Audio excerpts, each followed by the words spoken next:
Olá, amigos, sejam bem-vindos a mais um vídeo do meu canal. Eu sou Lucas Knaip e vamos falar sobre Felipe Melo, que anunciou sua aposentadoria dos gramados hoje aos 41 anos de idade. Um jogador de história indiscutível, né? Fez o seu currículo, principalmente aqui no futebol sul-americano, ganhou 3 Libertadores, somando as passagens dele pelo Palmeiras e pelo Fluminense, mas é um cara que divide muitas opiniões e para sempre será o grande vilão da Copa do Mundo de 2010. É inegável, né? Tipo assim, isso não é perseguição, a atuação catastrófica dele contra a Holanda no segundo tempo, né? Porque no primeiro tempo ele jogou bem, né? Eu acho que isso tem que ser dito. Ele deu a assistência fantástica para o gol do Robinho, outra pessoa que não dá nem para chamar de polêmica, isso é criminoso mesmo. Mas a questão é, o Felipe Melo no segundo tempo, ele acabou cometendo várias falhas, duas delas diretas aos gols que o Sneijder acabou marcando, e é claro, foi expulso também, né? Porque se não bastasse entregar os 2 gols, deixou a gente com um a menos e matou a seleção brasileira no segundo tempo.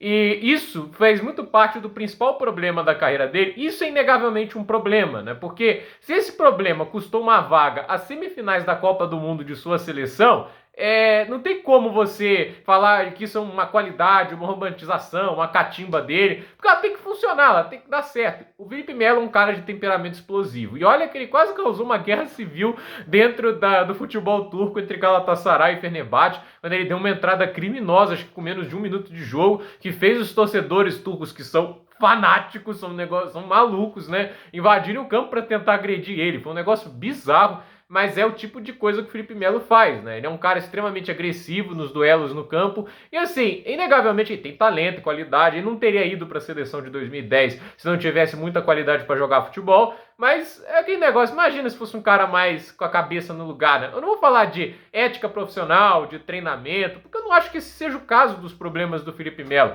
O cara tava jogando até os 41 anos de idade, ele tava jogando bem, ele não tá jogando mal, ele tem qualidade de passe, fisicamente se manteve forte durante todo esse tempo. Olha, ele teve a qualidade de se adaptar às limitações físicas que, obviamente, o tempo coloca e mudar de posição, começar a jogar como zagueiro nesse período dele no Fluminense. Então, ele é um cara que soube fazer mudanças e se adaptar para manter a longevidade dele no esporte. Então, não tem como falar mal do Felipe Melo nesse aspecto de ética profissional de trabalho ali nos treinos físicos para prolongar ao máximo a carreira dele. No ator, ele está aposentando aos 41 anos de idade. A gente vê o Bale aposentando mais cedo que ele, ainda é mais jovem, a mesma coisa pro Eden Hazard. Entende? Aí, obviamente, tem o azar também das lesões, né?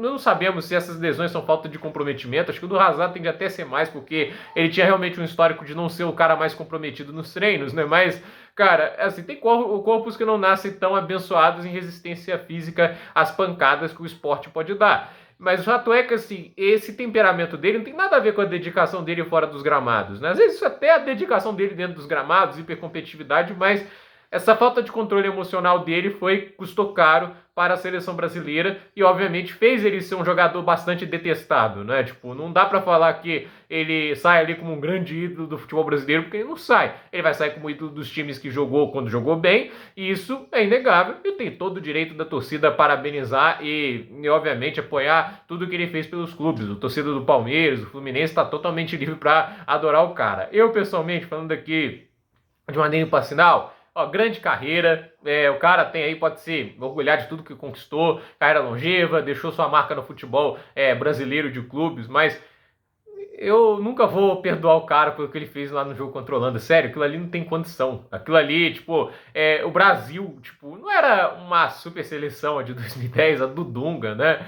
Quem treinava aquela seleção de verdade era o Jorginho, né? Tipo, ele era o auxiliar, né? Tipo, o Dunga era uma espécie de Klinsmann, né? Tipo, ele era um cara motivacional, né? O Klinsmann, na Copa de 2006, né? Ele só era o cara, era o coach. Tipo, coach na palavra mesmo, tipo, motivacional, dar ali a motivação aos atletas mesmo, porque treinar mesmo, quem treinava era o Joachim Löw. Ele já era o assistente técnico na época, ele que treinava. O Klinsmann que falava as frases bonitas, né? Esse será o primeiro título de Copa do Mundo da Alemanha, porque os últimos 3 eram de uma Alemanha dividida, a Alemanha Ocidental ganhou, agora será o título de uma Alemanha unificada. Esse era um discurso que o cara fazia em 2006, né? Tipo, e assim, esse Dunga era esse cara, né? E assim, a seleção, ela não tava brilhando em termos de organização tática, mas ainda tinha talento demais, ainda tinha o auge de muitos jogadores espetaculares. entre eles o Kaká ainda jogava uma barbaridade na época, então assim, tinha o Luiz Fabiano também, que era fora de série, né? Era ainda uma seleção que tinha o Lúcio, entende? Todo mundo ainda confiava muito que o Hexa podia vir em 2010. E cara, Brasil avançando às semifinais, iria enfrentar o Uruguai, dava para passar. E na decisão contra a Espanha, por que não acreditar que poderíamos ganhar da Espanha?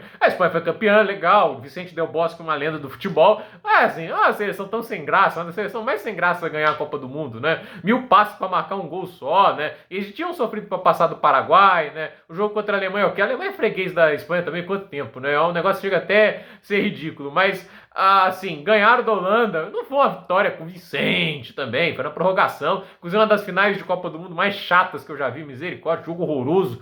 Então assim, teve nada acontecendo naquele jogo tirando o gol do Iniesta, a gente não lembra de quase nada, só um lance que o Robben consegue uma arrancada, mas no final não dá em nada, né? Então, eu pessoalmente fico com aquela sensação de que se não fosse o Felipe Melo sabotando a gente naquele segundo tempo, o Brasil poderia ter ido mais longe, quem sabe lutar pelo título, era uma grande chance, porque eu tinha mais fé naquela seleção do que 2018, 2022, cara, não me convencia, sério, tipo, caiu pra Bélgica, eu já tava, assim, receoso com o jogo contra a Bélgica, contra a Croácia não, eu acreditava que o Brasil ia passar pela Croácia, até ver a escalação, ele escala aquele meio campo fraco, e aí deu no que deu, né, mas assim, esse daí da Copa de 2010 me machucou muito mais do que o 7x1, porque o 7x1 já tava esperando que o Brasil ia perder pra Alemanha mesmo, só não tava esperando a vergonha, né.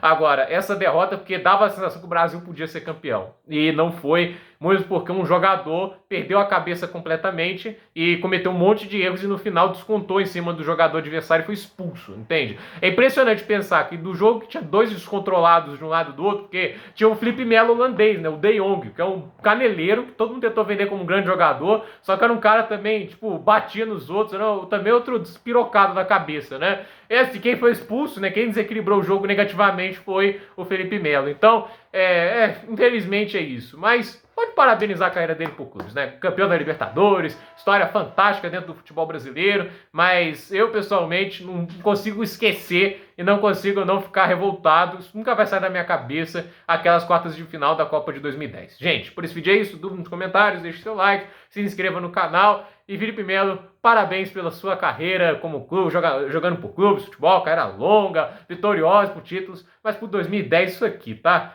Então, por esse vídeo é isso, até a próxima, pessoal!